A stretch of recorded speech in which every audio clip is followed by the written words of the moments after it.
attention, please. The man circling high overhead is a former U.S. National Aerobatic Champion, Red Bull Air Racer, and is one of the world's few aerobatic superstars. He's dedicated his entire life to extreme flying. Wheeling Aerospace Technologies presents to you, from Boston, Massachusetts, Michael Guolian.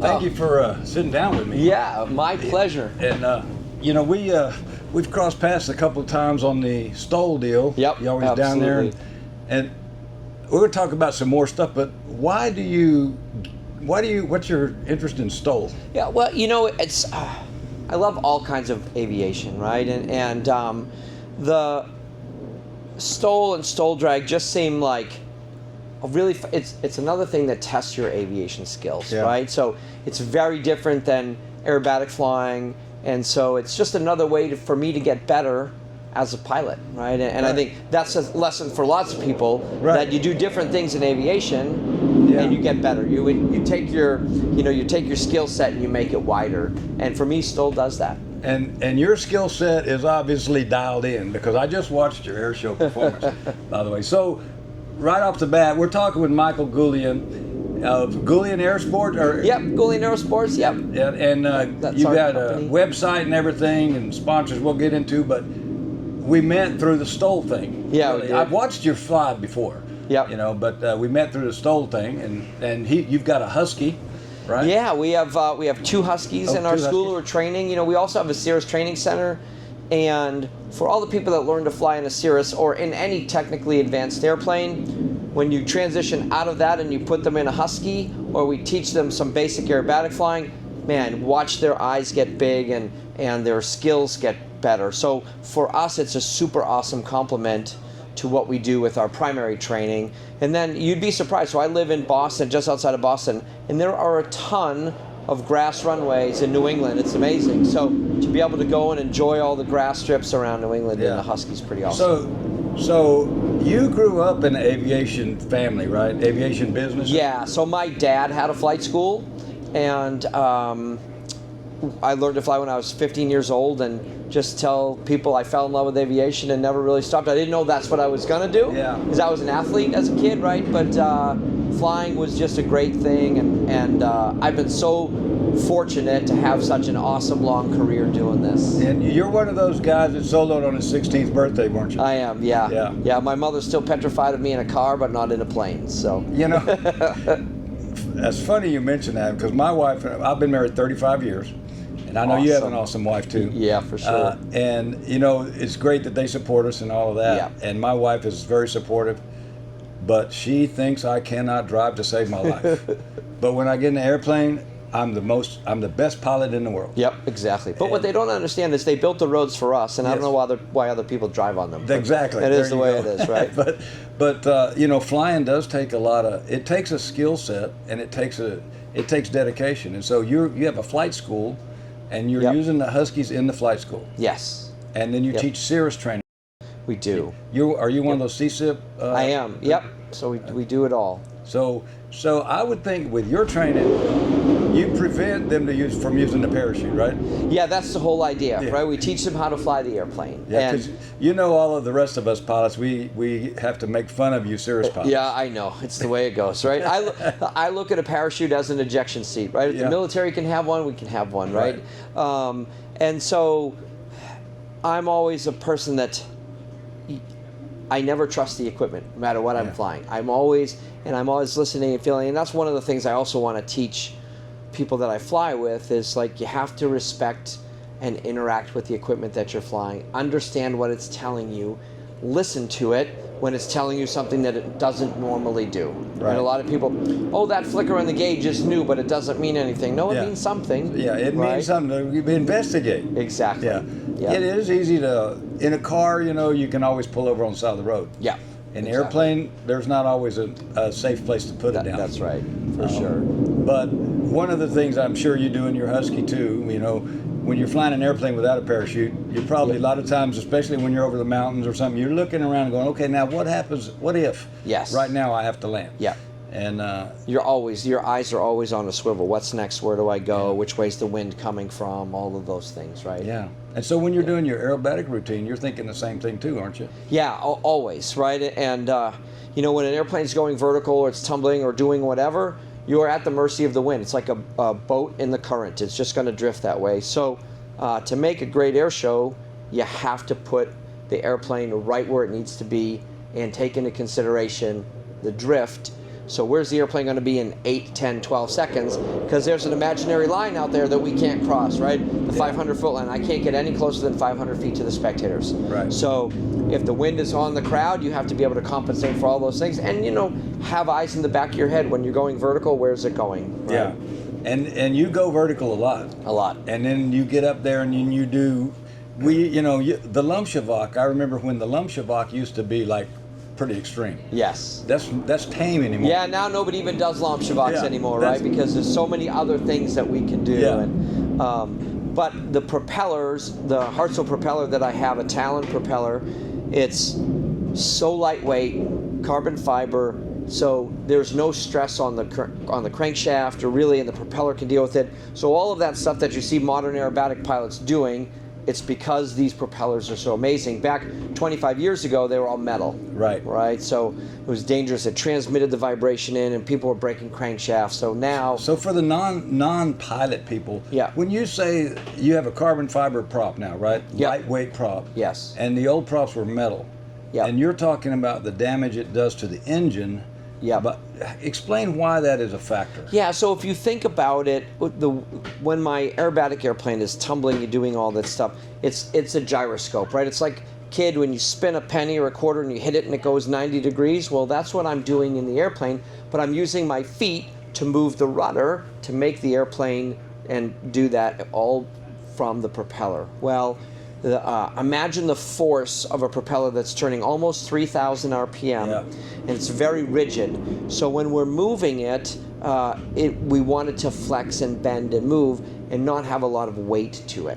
Well, the metal propeller like we had, it doesn't suck up all of those vibrations, and it can't take the force. It puts that force all the way into the crankshaft of the engine, Yeah. which is what the propeller is attached to. So we actually, back in the old days, there was a lot of failures of the crankshafts where the propeller and the crankshaft would leave the front of the airplane.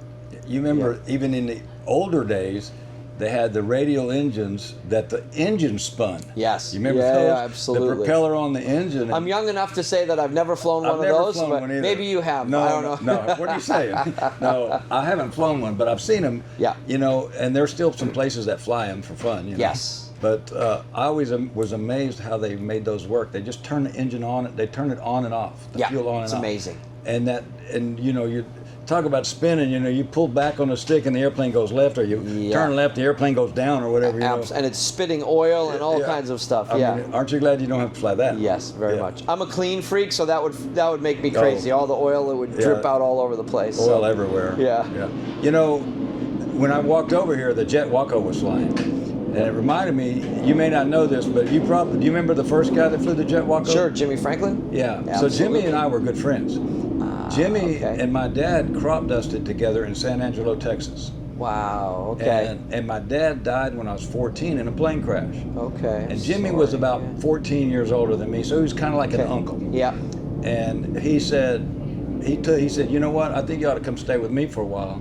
So I went and stayed with Jimmy, and he took me flying and taught me some aerobatics. And, Amazing. You know, my first unassisted loop was in a Belenka Super Viking. Okay. And he was demo pilot. Sure. And he was flying that routine in the Super Viking. Yep. But we went up in the Cub, the one that Kyle's flying, I think now. Wow. Okay. He took me up in that thing.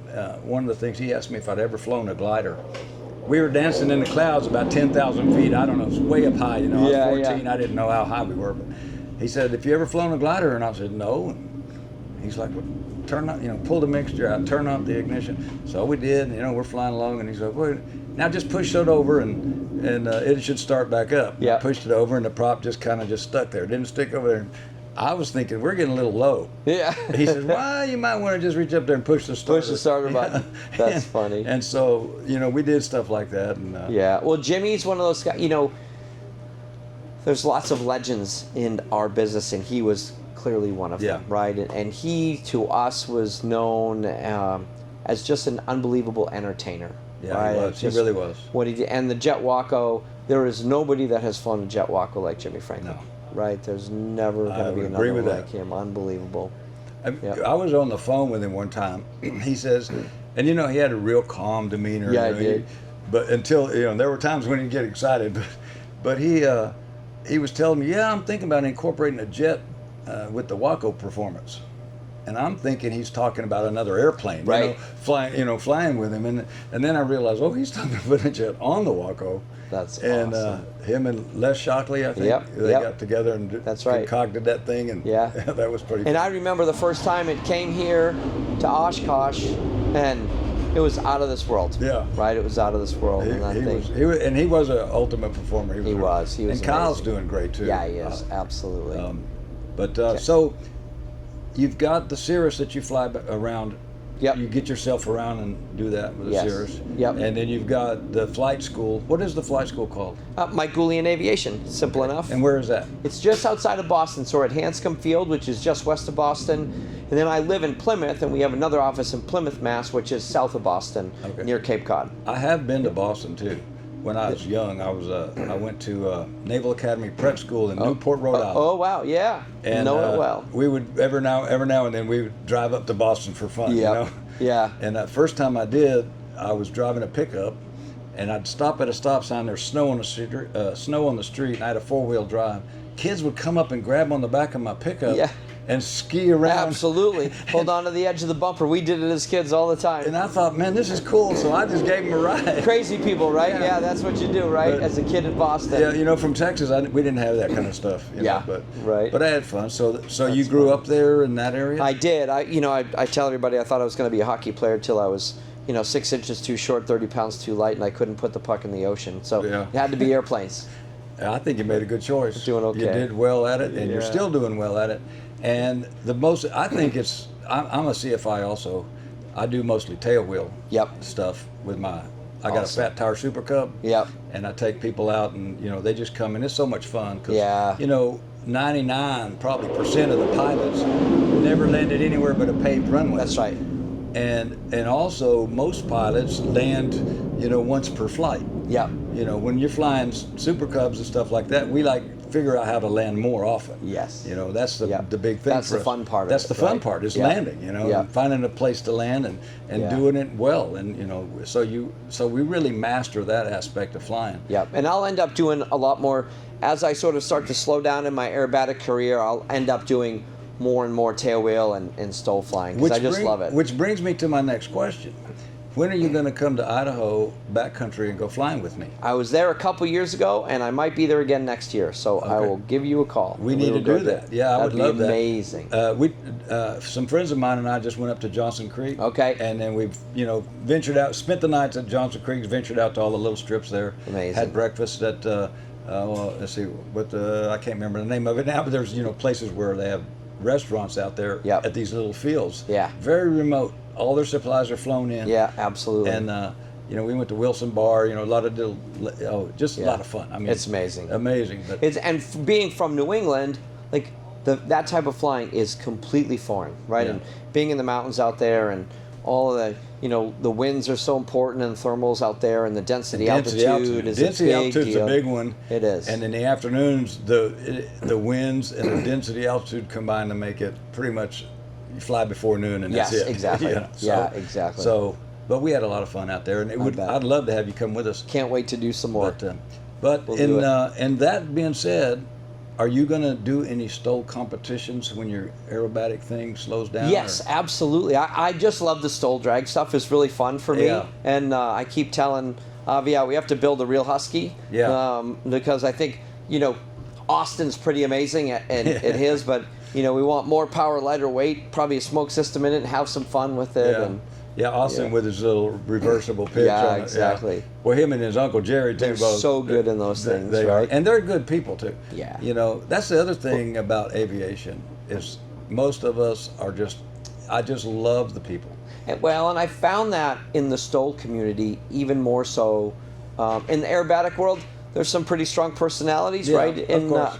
In the STOL world, I feel that everybody's a little bit more accepting, just there for fun. Yeah. No competition, and they want each other to have a great time and fly awesome airplanes. And it doesn't matter what kind of airplane you fly. Yeah. And now there's so many different tailwheel and backcountry planes being manufactured. It's crazy. Yeah, they welcome me even though I'm flying that replica Fiesler Storch, you know, the German World War II plane. It's ugly. I tell everybody it doesn't really fly, it just repels the earth. Exactly, it's so ugly.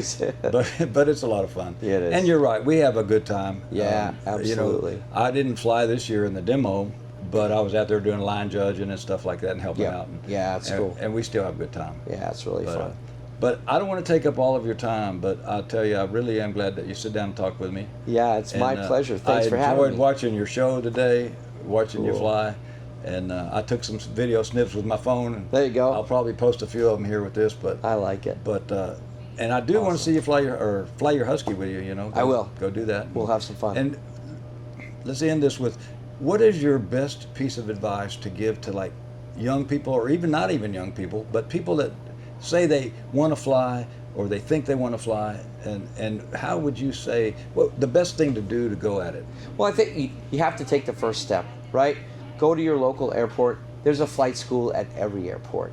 So just jump in. And then I say to the people that are already pilots, leave your ego at the door, learn from somebody that has a different skill set from you, and we're all learning all the time, right? I have 10,000, 11,000 hours, whatever it is, and I got into STOL flying, and I just started to fly with people that were way, way, way more knowledgeable than me, because just because I've got 6,000 hours of tailwheel time doesn't mean I'm great in the backcountry or I'm good in a Husky or whatever. I'm pretty darn okay in an extra, but maybe not in a Husky, maybe not in a Carbon Cub, or maybe not in a Super Cub, right? Yeah, and I think the key to what you just said there, we're always learning. We're always learning. Every day, I bet you learned something on your routine today. Something was different. You're like, you know what? I need to do this a little better. Yep, you know? Absolutely. And I do the same thing. You know, there's times when I go, man, I know that was not what I should have done. Yeah, you know? Exactly. And so we keep on learning. And the other thing that I do, and you said you're going to slow down on your aerobatic career.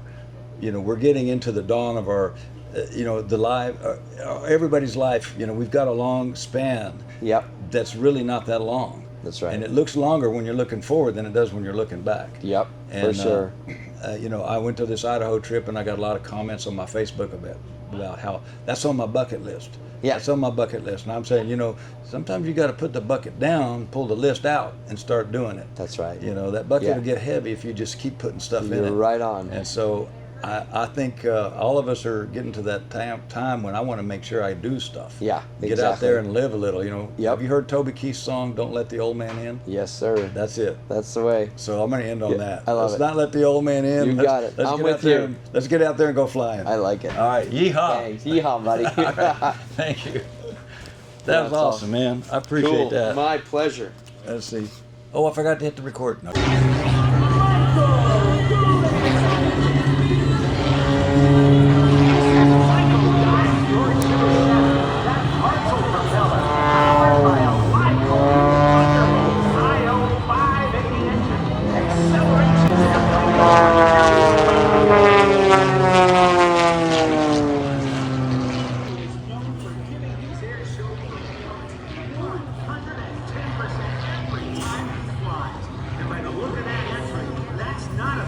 Change